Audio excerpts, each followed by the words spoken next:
लेकिन सवाल यह कि आखिर क्यों टूट रहा है जियो फाइनेंशियल, क्या दिक्कतें हैं, ये बताने के लिए हमारे सहयोगी सौमित सरकार हमारे साथ जुड़ गए हैं। सौमित, बताइए क्या मुश्किलें हैं? कल भी ये 5% का लोअर सर्किट, आज भी 5% का लोअर सर्किट, क्या चिंताएं हैं? अगर आप देखेंगे तो जियो फाइनेंशियल का जो डिस्कवर्ड बेस प्राइस था वो 261.85 का था। कल लिस्टिंग हुआ करीब 265 के आसपास और लगातार दूसरे दिन के लिए हमें 5% का लोअर सर्किट दिख रहा है। आज 5% के फॉल के बाद जो प्राइस आया है वो करीब 236.5 रुपीज़ का आसपास आया है। अब ये क्यों फॉल हुआ है?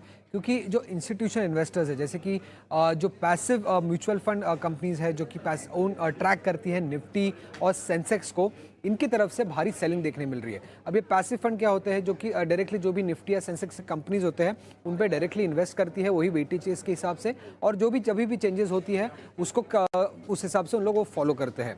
अब अगर आप देखेंगे तो जियो फाइनेंशियल निफ्टी और सेंसेक्स का हिस्सा है। वेडनेसडे तक ये कंपनी हिस्सा रहेगी निफ्टी और सेंसेक्स का, और थर्सडे को इस कंपनी को निफ्टी और सेंसेक्स से बाहर निकाल दिए जाएंगे। अब चूंकि रिलायंस इंडस्ट्रीज ऑलरेडी निफ्टी और सेंसेक्स का हिस्सा है, तो जितने भी वो पैसिव म्यूचुअल फंड्स थे उनको भी उनके पास भी रिलायंस इंडस्ट्रीज होंगे और उनको भी जियो फाइनेंशियल के शेयर्स मिले होंगे।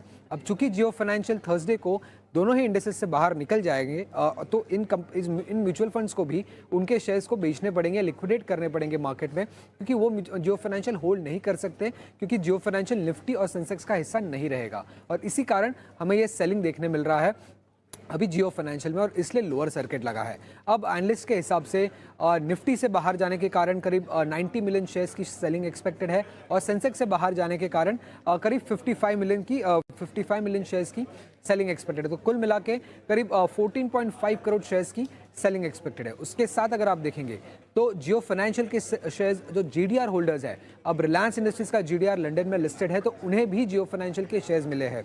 तो एनालिस्ट ऐसा मान रहे हैं कि जीडीआर होल्डर्स भी शायद इसको सेल कर सकते हैं।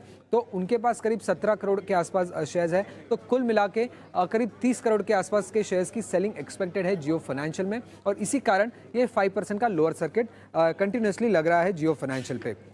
अब सर्किट क्यों लग रहा है? क्योंकि जियो फाइनेंशियल लिस्ट हुआ है T2T सेगमेंट में। इसका मतलब ये है कि यहाँ पे सिर्फ डिलीवरी बेस्ड ट्रेडिंग हो सकती है, इंट्राडे ट्रेडिंग नहीं हो सकती है, और ये अगले 10 दिन तक होगी, मतलब लिस्टिंग से लेके अगले 10 दिन तक। और इसी कारण तब तक अगर भारी सेलिंग देखने मिली तो 5% का लोअर सर्किट लगने को देख सकते हैं हम जियो फाइनेंशियल पे। अगर आप देखेंगे तो जब जियो फाइनेंशियल की डीमर्जर की बात चल रही थी, तब स्ट्रीट ने जो वैल्यू असाइन किया था जियो फाइनेंशियल को, वो करीब 160 टू 180 पे हुआ था, बट डिस्कवर्ड प्राइस जो हुआ था जियो फाइनेंशियल का वो 261.85 के आसपास है। तो थोड़ा एक सेक्शन है स्ट्रीट का जो एक्सपेक्ट कर रहा है कि लोअर सर्किट लगने के कारण शायद जियो फाइनेंशियल की जो प्राइसिंग है वो 160-180 पे आके सेटल हो सकती है। तो ये बात एक देखने वाली होगी कि कहाँ पे जाके ये सेटल होता है, लोअर सर्किट का मामला कब खत्म होता है जियो फाइनेंशियल को लेके। अब 2 दिन लगातार लोअर सर्किट लगने के कारण अगर आप देखेंगे तो जियो फाइनेंशियल की जो मार्केट कैप है वो 1.7 लाख करोड़, जो कि लिस्टिंग की मार्केट कैप थी, उससे उतर के अब करीब 1.5 लाख करोड़ के आसपास है। तो 20,000 करोड़ की मार्केट कैप उड़ चुकी है जियो फाइनेंशियल पे। और अब जियो फाइनेंशियल 34th लार्जेस्ट कंपनी है इंडिया में। बजाज फाइनेंस सबसे बड़ी लिस्टेड एनबीएफसी है, उसके बाद आ जाता है बजाज फिनसर्व, और अब आता है और उसके बाद है जियो फाइनेंशियल 1.5 लाख करोड़ के मार्केट कैप के हिसाब से। अब जियो फाइनेंशियल के पास क्या है? उनकी खुद की नेटवर्थ है करीब 1.17 लाख करोड़ की टोटल, जिसमें उनका जो 6.1% स्टेक रिलायंस इंडस्ट्रीज का है वो भी इंक्लूड हो जाता है। और कंपनी की फोकस आगे जाके रहेगी लेंडिंग बिजनेस पे, एसेट मैनेजमेंट बिजनेस पे, इंश्योरेंस ब्रोकिंग पे, और डिजिटल ब्रोकिंग पे, और पेमेंट्स बिजनेस को लेकर। इनफैक्ट एसेट मैनेजमेंट कंपनी में तो उन्होंने ऑलरेडी एक जॉइंट वेंचर भी साइन अप कर लिया है ब्लैक रॉक के साथ। तो ये सारे बिजनेस प्लान्स है जियो फाइनेंशियल के आगे चल के। उन्होंने 2 आईसीआईसीआई बैंक के वेटरन्स को भी हायर किया है, केवी कामत और इटी सेठिया, जो बिजनेस को लीड करने वाले हैं, और इन सारे बिजनेसेस पे उनका ये फोकस रहेगा। फिलहाल तो सिर्फ एसेट मैनेजमेंट कंपनी की टाई अप अनाउंस की है उन्होंने, बाकी बिजनेसेस के लिए टाई अप अभी तक अनाउंस नहीं की। तो ये भी देखने वाली बात रहेगी कि आगे चल के कैसे टाई अप्स होते हैं। 28 अगस्त को, नेक्स्ट मंडे, आने वाले मंडे को रिलायंस इंडस्ट्रीज की एजीएम है, तब शायद ये सब अनाउंसमेंट्स एक्सपेक्टेड है स्ट्रीट को। तो देखते हैं क्या अनाउंसमेंट्स आते हैं आगे चल के।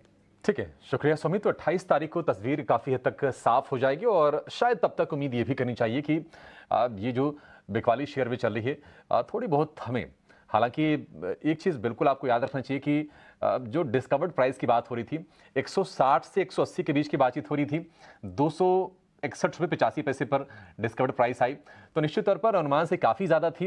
एक तो संस्थागत निवेशक थोड़ी सी बेच रहे होंगे, पैसिव फंड्स भी यहाँ से अनुमान ये चल रहा है कि बिकवाली उनकी भी आएगी जब ये शेयर इंडेक्स से बाहर हो जाएगा, यानी कि गुरुवार को।